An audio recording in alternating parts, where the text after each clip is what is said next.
होरीराम ने दोनों बैलों को सानी पानी देकर अपनी स्त्री धनिया से कहा, गोबर को ऊख गुड़ने भेज देना, मैं न जाने कब लौटूं, जरा मेरी लाठी दे दे। धनिया के दोनों हाथ गोबर से भरे थे, उपले पात कर आई थी। बोली, अरे कुछ रस पानी तो कर लो, ऐसी जल्दी क्या है। होरी ने अपने झुर्रियों से भरे हुए माथे को सिकोड़कर कहा, तुझे रस पानी की पड़ी है, मुझे ये चिंता है कि अबेर हो गई तो मालिक से भेंटना होगी। स्नान पूजा करने लगेंगे तो घंटों बैठे बीत जाएगा, इसी से तो कहती हूँ कुछ जलपान कर लो, और आज न जाओगे तो कौन हर्ज होगा, अभी तो परसों गए थे। तू जो बात नहीं समझती उसमें टांग क्यों अड़ाती है भाई। मेरी लाठी दे दे और अपना काम देख। यह इसी मिलते जुलते रहने का प्रसाद है कि अब तक जान बची हुई है, नहीं कहीं पता न लगता कि किधर गए। गांव में इतने आदमी तो हैं, किस पर बेदखली नहीं आई, किस पर कुर्की नहीं आई। जब दूसरे के पांवों तले अपनी गर्दन दबी हुई है तो उन पांवों को सहलाने में ही कुशल है। धनिया इतनी व्यवहार कुशल न थी। उसका विचार था कि हमने जमींदार के खेत जोते हैं तो वह अपना लगान ही तो लेगा, उसकी खुशामद क्यों करें, उसके तलवे क्यों सहलाएं। यद्यपि अपने विवाहित जीवन के इन 20 बरसों में उसे अच्छी तरह अनुभव हो गया था कि चाहे कितनी ही कतर ब्योंत करो, कितना ही पेट तन काटो, चाहे एक एक कौड़ी को दांत से पकड़ो, मगर लगान बेबाक होना मुश्किल है।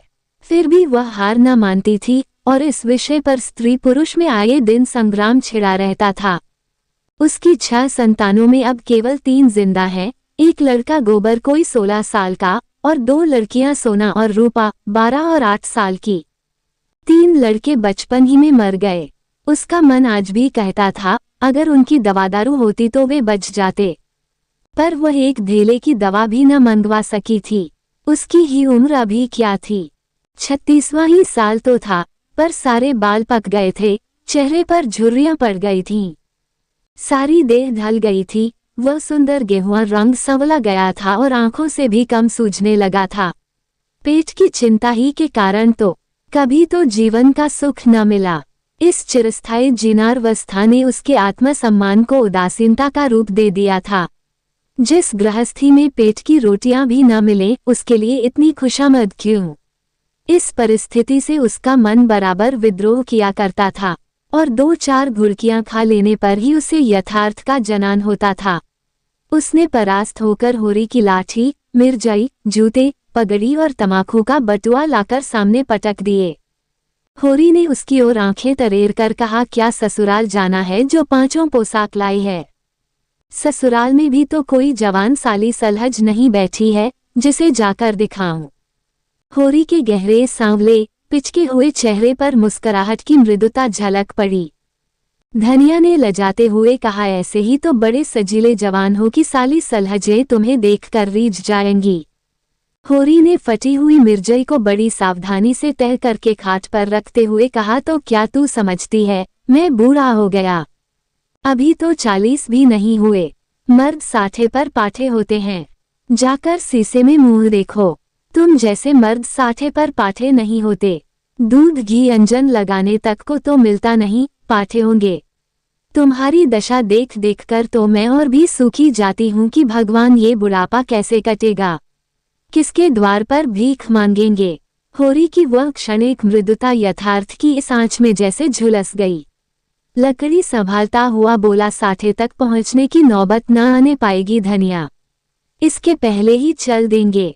धनिया ने तिरस्कार किया, अच्छा रहने दो, मत अशुभ मुंह से निकालो। तुमसे कोई अच्छी बात भी कहे तो लगते हो कोसने। होरी लाठी कंधे पर रखकर घर से निकला तो धनिया द्वार पर खड़ी उसे देर तक देखती रही।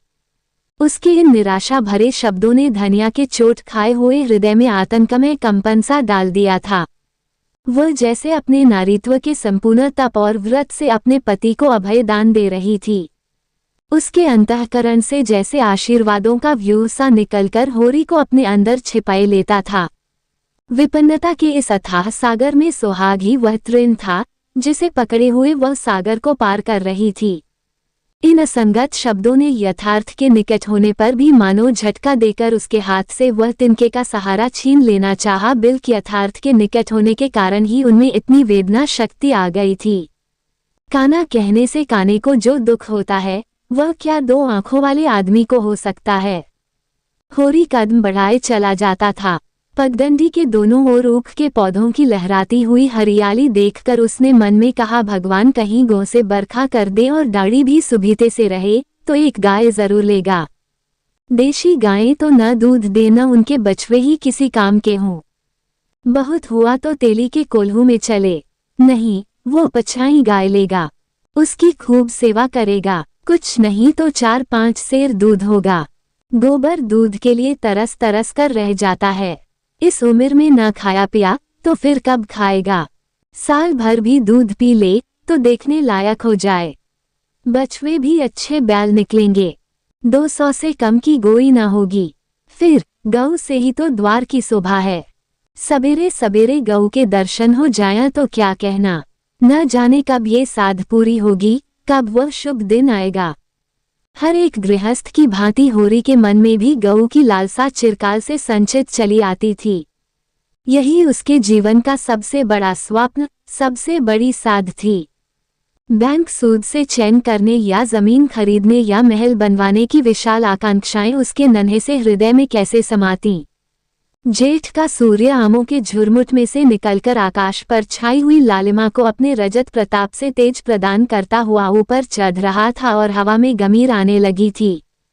दोनों ओर खेतों में काम करने वाले किसान उसे देखकर राम राम करते और सम्मान भाव से चिलम पीने का निमंत्रण देते थे। पर होरी को इतना अवकाश कहाँ था। उसके अंदर बैठी हुई सम्मान लालसा ऐसा आदर पाकर उसके सूखे मुख पर गर्व की झलक पैदा कर रही थी। मालिकों से मिलते जुलते रहने ही का तो ये प्रसाद है कि सब उसका आदर करते हैं। नहीं उसे कौन पूछता। 5 बीघे के किसान की बिसात ही क्या। ये कम आदर नहीं है कि 3-3, 4-4 हल वाले महतो भी उसके सामने सिर झुकाते हैं। अब वो खेतों के बीच की पगडंडी छोड़कर एक खलेटी में आ गया था, जहां बरसात में पानी भर जाने के कारण तरी रहती थी और जेठ में कुछ हरियाली नजर आती थी। आसपास के गांवों की गुएं यहाँ चरने आया करती थीं। उस समय में भी यहाँ की हवा में कुछ ताजगी और ठंडक थी। होरी ने 2-3 सांसें जोर से लीं। उसके जी में आया कुछ देर यहीं बैठ जाए। दिन भर तो लू लपट में मरना है ही। कई किसान इस गड्ढे का पट्टा लिखाने को तैयार थे। अच्छी रकम देते थे, पर ईश्वर भला करे राय साहब का कि उन्होंने साफ कह दिया, यह जमीन जानवरों की चराई के लिए छोड़ दी गई है और किसी दाम पर भी न उठाई जाएगी। कोई स्वार्थी जमींदार होता तो कहता, गायें जाया भाड़ में, हमें रुपए मिलते हैं, क्यों छोड़ें। पर राय साहब अभी तक पुरानी मर्यादा निभाते आते हैं। जो मालिक प्रजा को ना पाले वह भी कोई आदमी है। सहसा उसने देखा, भोला अपनी गाय लिए इसी तरफ चला आ रहा है। भोला इसी गांव से मिले हुए पुरवे का ग्वाला था और दूध मक्खन का व्यवसाय करता था। अच्छा दाम मिल जाने पर कभी कभी किसानों के हाथ गायें बेच भी देता था। होरी का मन उन गायों को देखकर ललचा गया। अगर भोला वह आगे वाली गाय उसे दे तो क्या कहना, रुपए आगे पीछे देता रहेगा। वह जानता था घर में रुपए नहीं है, अभी तक लगान नहीं चुकाया जा सका, बिसेसर साह का देना भी बाकी है, जिस पर आने रुपए का सूद चढ़ रहा है। लेकिन दरिद्रता में जो एक प्रकार की अदूरदर्शिता होती है, वह निर्लजता जो तकाजे, गाली और मार से भी भयभीत नहीं होती, उसने उसे प्रोत्साहित किया। बरसों से जो साध मन को आंदोलित कर रही थी, उसने उसे विचलित कर दिया। भोला के समीप जाकर बोला, राम राम भोला भाई, कहो क्या रंग ढंग है। सुना अब की मेले से नई गायें लाए हो। भोला ने रूखाई से जवाब दिया। होरी के मन की बात उसने ताड़ ली थी। हाँ, 2 बछिए और 2 गायें लाया। पहली वाली गायें सब सूख गई थीं। बधी पर दूध न पहुँचे तो गुजर कैसे हो।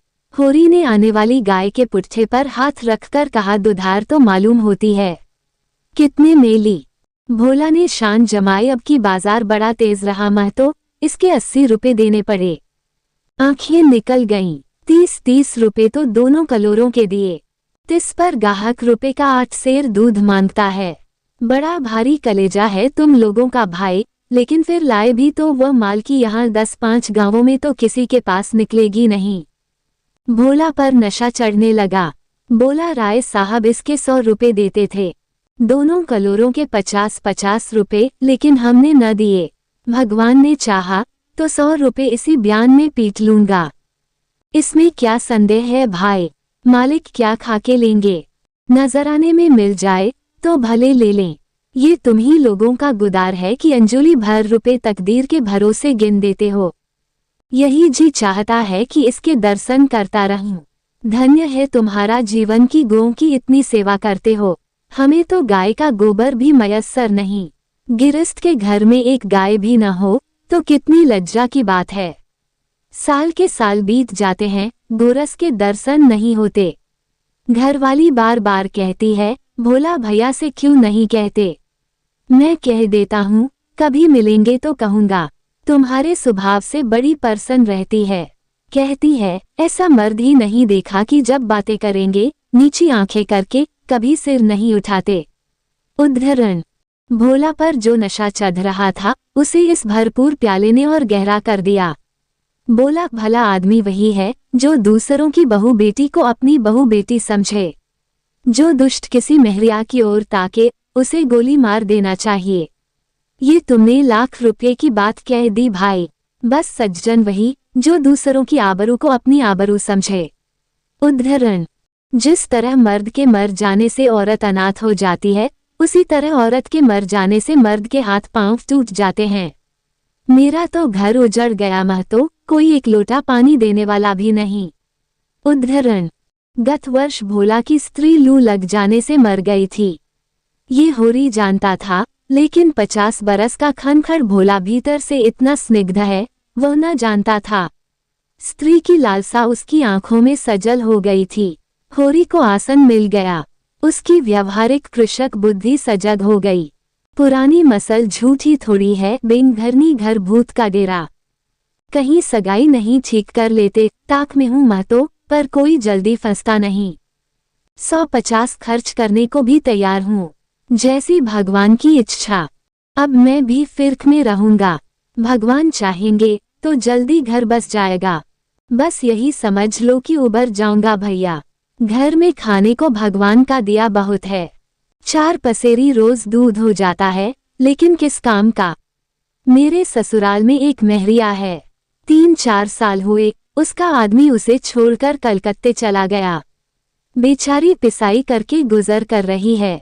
बाल बच्चा भी कोई नहीं, देखने सुनने में अच्छी है, बस लच्छमी समझ लो। भोला का सिकुड़ा हुआ चेहरा जैसे चिकना गया। आशा में कितनी सुधा है। बोला अब तो तुम्हारा ही आसरा है महतो, छुट्टी हो तो चलो एक दिन देख आएं। मैं ठीक ठाक करके तब तुमसे कहूँगा। बहुत उतावली करने से भी काम बिगड़ जाता है। उद्धरण।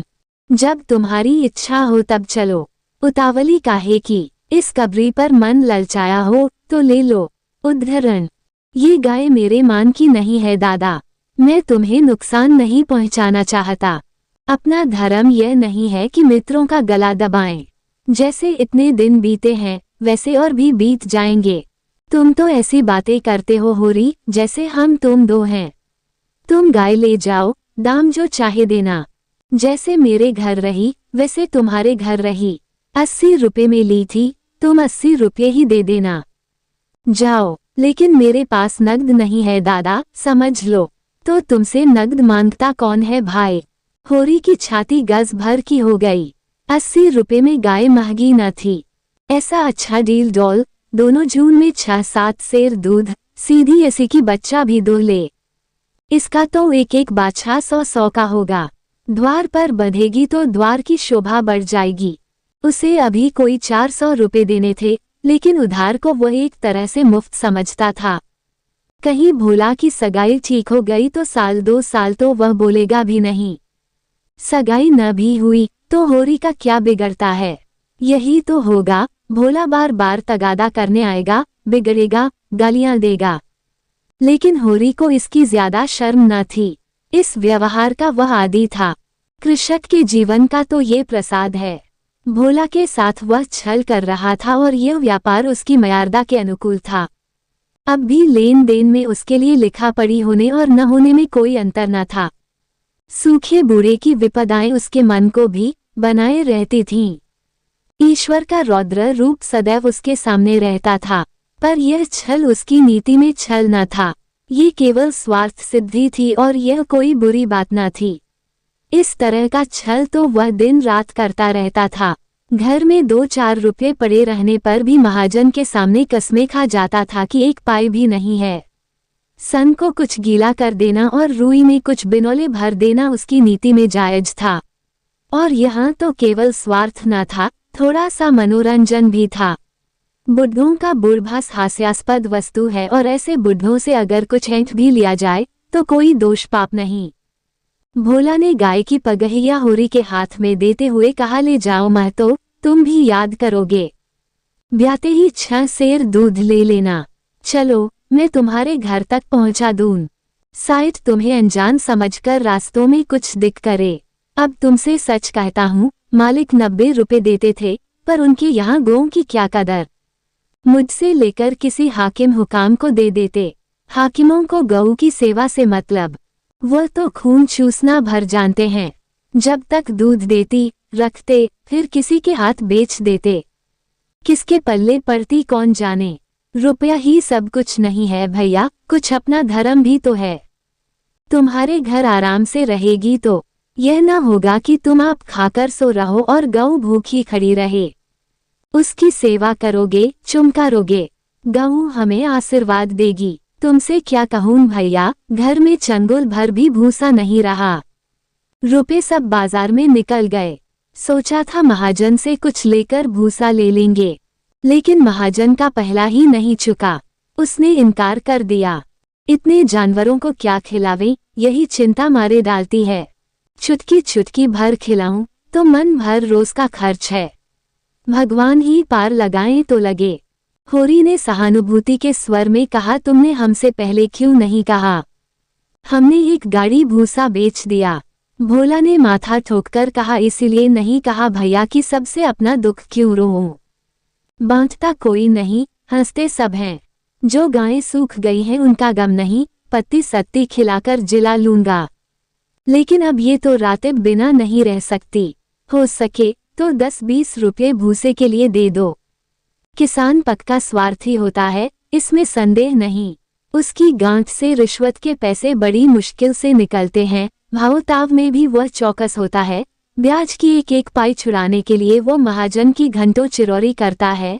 जब तक पक्का विश्वास न हो जाए वो किसी के फुसलाने में नहीं आता, लेकिन उसका संपूर्ण जीवन प्रकृति से स्थायी सहयोग है। वृक्षों में फल लगते हैं, उन्हें जनता खाती है। खेती में अनाज होता है, वो संसार के काम आता है। गाय के थन में दूध होता है, वो खुद पीने नहीं जाती, दूसरे ही पीते हैं। मेघों से वर्षा होती है, उससे पृथ्वी तृप्त होती है। ऐसी संगति में कुत्सित स्वार्थ के लिए कहाँ स्थान। होरी किसान था और किसी के जलते हुए घर में हाथ सेंकना उसने सीखा ही न था। भोला की संकट कथा सुनते ही उसकी मनोवृत्ति बदल गई।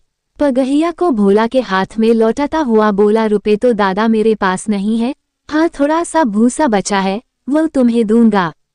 चलकर उठवा लो। भूसे के लिए तुम गाय बेचोगे और मैं लूंगा, मेरे हाथ न कट जाएंगे।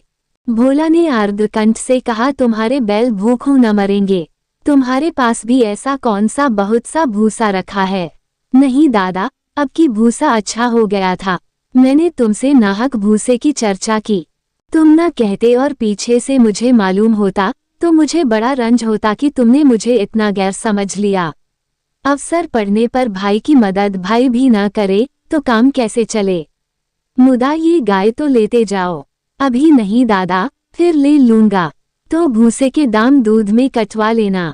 होरी ने दुखित स्वर में कहा, दाम कौड़ी की इसमें कौन बात है दादा। मैं 1-2 जून तुम्हारे घर खा लूं तो तुम मुझसे दाम मांगोगे, लेकिन तुम्हारे बैल भूखों मरेंगे कि नहीं। उद्धरण, भगवान कोई न कोई सबील निकालेंगे ही। आषाढ़ सिर पर है, कड़बी बोल लूंगा, मगर यह गाय तुम्हारी हो गई। जिस दिन इच्छा हो आकर ले जाना। किसी भाई का नीलाम पर चढ़ा हुआ बैल लेने में जो पाप है, वह इस समय तुम्हारी गाय लेने में है। उदाहरण, होरी में बाल की खाल निकालने की शक्ति होती तो वह खुशी से गाय लेकर घर की राह लेता। भोला जब नकद रुपए नहीं मांगता तो स्पष्ट था कि वह भूसे के लिए गाय नहीं बेच रहा है, बल्कि इसका कुछ और आशय है। लेकिन जैसे पत्तों के खड़कने पर घोड़ा अकारण ही ठिठक जाता है और मारने पर भी आगे कदम नहीं उठाता, वही दशा होरी की थी। संकट की चीज लेना पाप है, ये बात जन्म जन्मांतरों से उसकी आत्मा का अंश बन गई थी। भोला ने गदगद कंठ से कहा, तो किसी को भेज दूं भूसे के लिए? होरी ने जवाब दिया, अभी मैं राय साहब की ड्योरी पर जा रहा हूँ, वहां से घड़ी भर में लौटूंगा, तभी किसी को भेजना। भोला की आंखों में आंसू भर आए। बोला, तुमने आज मुझे उबार लिया होरी भाई। मुझे अब मालूम हुआ कि मैं संसार में अकेला नहीं हूँ, मेरा भी कोई हेतु है। एक क्षण के बाद उसने फिर कहा, उस बात को भूल न जाना। होरी आगे बढ़ा तो उसका चित्त प्रसन्न था। मन में एक विचित्र स्फूर्ति हो रही थी। क्या हुआ, 10-5 मन भूसा चला जाएगा, बेचारे को संकट में पड़कर अपनी गाय तो न बेचनी पड़ेगी। जब मेरे पास चारा हो जाएगा तब गाय खोल लाऊंगा। भगवान करे मुझे कोई मेहरिया मिल जाए, फिर तो कोई बात ही नहीं। उसने पीछे फिर कर देखा। कबरी गाय पूंछ से मक्खियां उड़ाती, सिर हिलाती मस्तानी मंद गति से झूमती चली जाती थी, जैसे बांदियों के बीच में कोई रानी हो। कैसा शुभ होगा वह दिन जब ये कामधेनु उसके द्वार पर बंधेगी। मेरे प्यारे दोस्तों, आप लोगों को हमारी यह वीडियो कैसी लगी प्लीज़ हमें कमेंट सेक्शन में ज़रूर बताना और हमारी वीडियो को लाइक करना। हमारी यह कहानियाँ आपका मनोरंजन करने के साथ आपको दिशा भी देंगी। तो बने रहिए हमारे साथ और हमारे प्रयास को सफल बनाएं।